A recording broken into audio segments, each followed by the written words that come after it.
Hi everyone, it's Dave, and yes, I did cut my finger.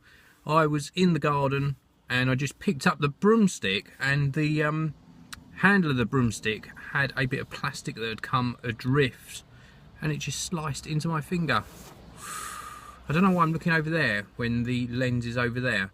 I'm recording this on the iPhone 5S, just to give you the heads up, and I wanted to talk to you a little bit about something that I was so tempted with, but I've sort of got it straight in my head now about why I'm tempted with it, and also why I'm going to hold back on making the purchase.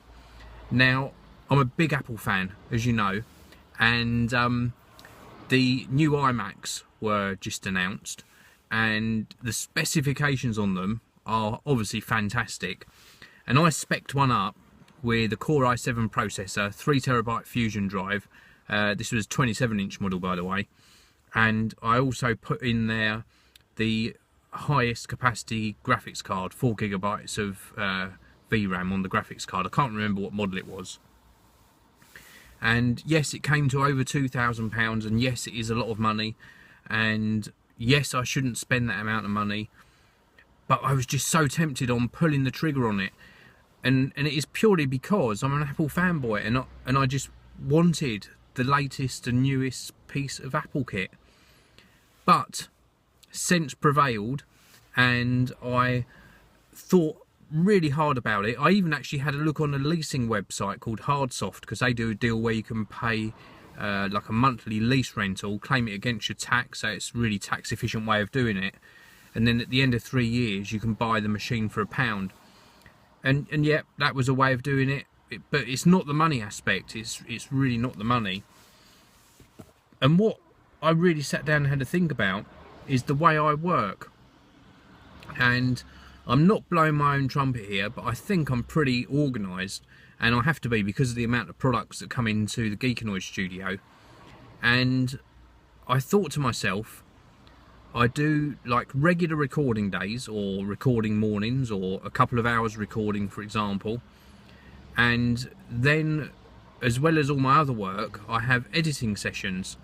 So I might sit and edit, say, 3, 4, 5, 6, however many videos, and then I walk away from the computer and I get on with other work. Because I'm super busy all the time, I do that editing session and then leave it processing the videos and then walk away.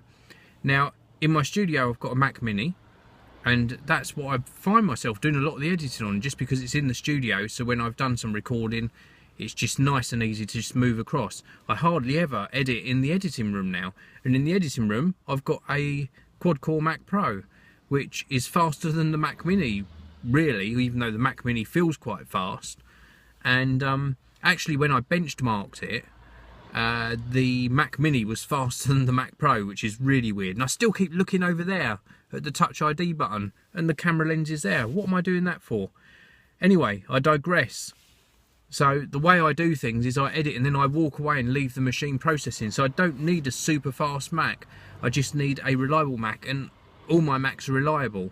So what I'm thinking of doing is not getting the iMac and waiting until the new MacBook Pros come out, and then I think I'll invest in a really fast MacBook Pro, because one of the areas I find my workflow lacking is when I'm out of the office or out of the studio. And I know a holiday is meant to be a holiday, but sometimes when I'm away on holiday as well, I still do videos, so I like to be able to at least edit whilst I'm on location. So that's what I'll probably do, and we shall see. We'll see what they do with the next version of the MacBook Pro first of all.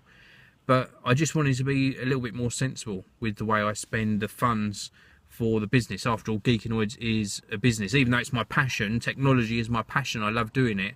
Bottom line is that Geekanoids provides me with my income, as well as my sort of graphic design work and the commercial videos that I do.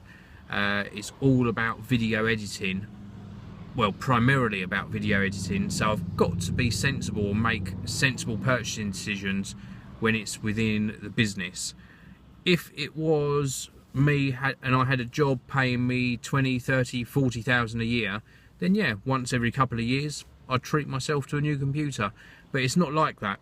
It's not like that. So sense has prevailed. Let me know what you would have done in the comment section below, and I'll see you all in the next video.